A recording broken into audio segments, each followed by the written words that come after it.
হযরত শাহজালাল আন্তর্জাতিক বিমানবন্দরের ভিআইপি লাউঞ্জের বাইরে এক অদ্ভুত ভারী নিস্তব্ধতা। কাচের বিশাল জানালার ওপাশে রানওয়ের হলুদ আলোগুলো জ্বলছে। লাউঞ্জের ভেতরে একটি সোফায় শান্ত হয়ে বসে আছেন একজন মানুষ। তার পরনে মার্জিত স্যুট, কিন্তু চোখের দৃষ্টিতে লুকিয়ে আছে অনেক পুরনো এক গভীর বেদনা। তিনি বাংলাদেশের জাতীয় সংসদের মাননীয় স্পিকার, বীর মুক্তিযোদ্ধা অবসরপ্রাপ্ত মেজর হাফিজউদ্দিন আহমেদ। তার কোলের ওপর রাখা একটি চামড়ায় বাঁধানো ফাইলের ভেতরে একটি বিশেষ আমন্ত্রণপত্র, যা এসেছে হাজার মাইল দূরের এক শোকাহত শহর থেকে। ইরানের স্পিকার মোহাম্মদ বাঘের গালিবাফের পাঠানো সেই চিঠির প্রতিটি শব্দে যেন মিশে আছে লাখো মানুষের বোবা কান্না। মেজর হাফিজ চোখ বন্ধ করলেন। তিনি একজন প্রাক্তন সৈনিক। 1971 সালে তিনি নিজের চোখে দেখেছেন স্বজন হারানোর তীব্র যন্ত্রণা কি। তিনি জানেন, বুলেটের আঘাতে যখন বুক ঝাঁঝরা হয়ে যায়, যখন আপনজনের লাশ পড়ে থাকে উঠোনে, তখন আকাশ কিভাবে ভেঙে পড়ে। আজ তিনি শুধু কোনো রাষ্ট্রীয় আনুষ্ঠানিকতায় যোগ দিতে যাচ্ছেন না, তিনি যাচ্ছেন একটি শোকাহত জাতির পাশে দাঁড়াতে। তিনি যাচ্ছেন তেহরানের সেই মায়েদের চোখের জল মুছতে, যারা দীর্ঘ 4 মাস ধরে বুকের ভেতর পাথর চেপে তাদের পরম শ্রদ্ধেয় আধ্যাত্মিক পিতার লাশের অপেক্ষায় প্রহর গুনছে। ফিরে যাই কয়েকটা দিন আগে। শেরেবাংলা নগরের মহান জাতীয় সংসদে স্পিকারের আসনে বসে মেজর হাফিজ যখন গভীর শোকে প্রস্তাবটি পড়ছিলেন, ইরানের সর্বোচ্চ ধর্মীয় নেতা আয়াতুল্লাহ আলী খামেনিকে আমরা হারিয়েছি, তখন পুরো সংসদ কক্ষ জুড়ে নেমে এসেছিল এক মায়াময় ভারী নীরবতা। এই শোক শুধু আনুষ্ঠানিক ছিল না। বাংলাদেশের সাধারণ মানুষ, যারা নিজেদের জীবনের স্বজন হারানোর তীব্র বেদনা বোঝে, তারা আজ তেহরানের শোকাহত মায়েদের কান্নার সাথে একাত্ম হয়েছে। কারণ যে বুক ফাটা আর্তনাদ আজ তেহরানের আকাশে ভাসছে, সেই একই আর্তনাদ একদিন বাংলার আকাশেও বেজেছিল।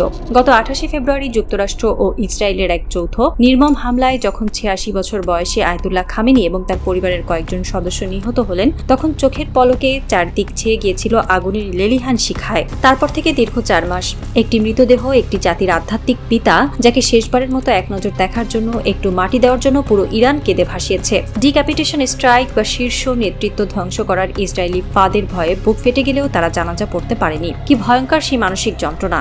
মায়েরা তাদের সন্তানদের জড়িয়ে ধরে কেঁদেছেন, কিন্তু শেষ বিদায় জানাতে পারেননি। এই দীর্ঘ প্রতীক্ষা যেন শোককে আরো গভীর, আরো মায়াময় করে তুলেছে। অবশেষে 4 মাস পর জুলাইয়ের 4 তারিখ থেকে 9 তারিখ পর্যন্ত যখন তেহরান, কোম, ইরাক এবং মাশহাদে সেই মহাপ্রয়াণের আনুষ্ঠানিকতা নির্ধারিত হলো, তখন ঢাকা থেকে কে যাবেন? প্রধানমন্ত্রী তারেক রহমান একটি ঐতিহাসিক সিদ্ধান্ত নিলেন। তিনি কোনো সাধারণ মন্ত্রী বা আমলাকে পাঠালেন না। তিনি নির্বাচন করলেন সংসদের অভিভাবক স্পিকার মেজর হাফিজউদ্দিন আহমেদকে। এই সিদ্ধান্তটি ছিল মানবতার এক অনন্য দৃষ্টান্ত। একজন বীর মুক্তিযোদ্ধাকে তেহরানে পাঠানোর অর্থ হলো বাংলাদেশ এমন একজনকে পাঠাচ্ছে যে কান্নার ভাষা বোঝে, যে রক্তের ঋণ বোঝে। ভিআইপি লাউঞ্জে বসে মেজর হাফিজের মনে পড়ল সেই খবরের কথা। ইরানের সংবাদ সংস্থা জানিয়েছে, এই শেষকৃত্য অনুষ্ঠানে প্রায় 2 কোটি মানুষের সমাগম হতে পারে। 2 কোটি মানুষ, এটি কোনো সংখ্যা নয়, এটি হবে মানুষের কান্নার এক মহাসাগর। স্পিকার কল্পনা করতে পারছেন দৃশ্যটি? তেহরান থেকে খামেনির জন্মস্থান মাশহাদ পর্যন্ত শত শত মাইলের রাস্তা কালো চাদর পরা নারী আর কালো শার্ট পরা পুরুষদের ভিড়ে ঢেকে যাবে। কেউ কাঁদবে ডুকরে, কেউ নীরবে চোখের জল ফেলবে। আকাশ ভারী হয়ে উঠবে লাখো মানুষের হাহাকারে। 86 বছর বয়সী সেই বৃদ্ধ, যিনি হয়তো তার জীবনের শেষ দিনগুলোতে একটু শান্তিতে থাকতে চেয়েছিলেন, তার ছিন্ন ভিন্ন শরীরকে ভালোবেসে কাঁধে তুলে নেবে লাখো যুবক। এটি হবে ইতিহাসের অন্যতম বৃহত্তম শোকযাত্রা। আর এই বিশাল মানব সমুদ্রের মাঝে বাংলাদেশের স্পিকার হাঁটবেন। তিনি যখন মাশহাদের মাটিতে পা রাখবেন, তখন তিনি শুধু বাংলাদেশের স্পিকার থাকবেন না, তিনি হবেন 16 কোটি বাঙালির মমতার এক মূর্ত প্রতীক। তার এই যাত্রা যেন 2 দেশের মানুষের যন্ত্রণার এক নীরব আলিঙ্গন। বাংলাদেশের মানুষ যেন স্পিকারের কাঁধে হাত রেখে তেহরানের মানুষকে বলছে, তোমরা একা নাও, তোমাদের এই চোখের জলের প্রতিটি ফোঁটার মূল্য আমরা বুঝি। আমাদের আকাশও একদিন কালো মেঘে ঢেকে গিয়েছিল, আমরা তোমাদের ব্যথা অনুভব করি। জুলাইয়ের সেই দিনগুলোর কথা কল্পনা করুন। ইরানের আধা সরকারি সংবাদ সংস্থা মেহের নিউজ জানিয়েছে, অত্যন্ত মর্যাদাপূর্ণ এই শেষকৃত্য অনুষ্ঠানে প্রায় 2 কোটি মানুষের সমাগম হতে পারে। 2 কোটি মানুষ, এটি কোনো সংখ্যা নয়, এটি হবে মানুষের কান্নার এক মহাসাগর। তেহরান থেকে মাশহাদ পর্যন্ত শত শত মাইলের রাস্তা কালো চাদর পরা নারী আর কালো শার্ট পরা পুরুষদের ভিড়ে ঢেকে যাবে। কেউ কাঁদবে ডুকরে, কেউ নীরবে চোখের জল ফেলবে। আকাশ ভারী হয়ে উঠবে লাখো মানুষের আল্লাহু আকবার ধ্বনিতে। 86 বছর বয়সী সেই বৃদ্ধ, যিনি হয়তো তার জীবনের শেষ দিনগুলোতে একটু শান্তিতে থাকতে চেয়েছিলেন, তার ছিন্ন ভিন্ন শরীরকে ভালোবেসে কাঁধে তুলে নেবে লাখো যুবক।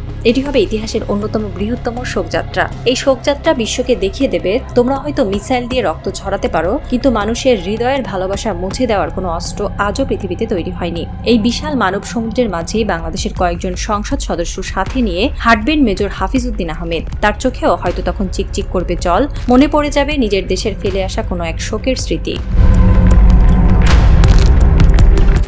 2 জুলাই গভীর রাত, ঢাকার হযরত শাহজালাল আন্তর্জাতিক বিমানবন্দরের রানওয়েতে হলুদ আলোগুলো জ্বলছে। কালো রঙের এসইউভি থেকে নেমে এলেন স্পিকার মেজর হাফিজউদ্দিন আহমেদ। তার চোখে মুখে একজন সাবেক সৈনিকের শান্ত কিন্তু তীক্ষ্ণ দৃষ্টি। তিনি জানেন আজ তিনি যে ফ্লাইটে উঠছেন তার গন্তব্য কোনো সাধারণ শহর নয়। তিনি যাচ্ছেন এমন এক বারুদের স্তূপে যেখানে এখনো বাতাসে লাশের গন্ধ ভাসে। বিমানবন্দরের লাউঞ্জে বসে তিনি একবার আকাশের দিকে তাকালেন। মধ্যপ্রাচ্যের আকাশ এখন মোটেও নিরাপদ নয়। ভূমধ্যসাগরে টহল দিচ্ছে মার্কিন রণতরী। ইসরায়েলের ডেভিড স্লিং রাডারগুলো স্ক্যান করছে আকাশের প্রতিটি ইঞ্চি। আকাশে উড়ছে শত শত গুপ্তচর ড্রোন।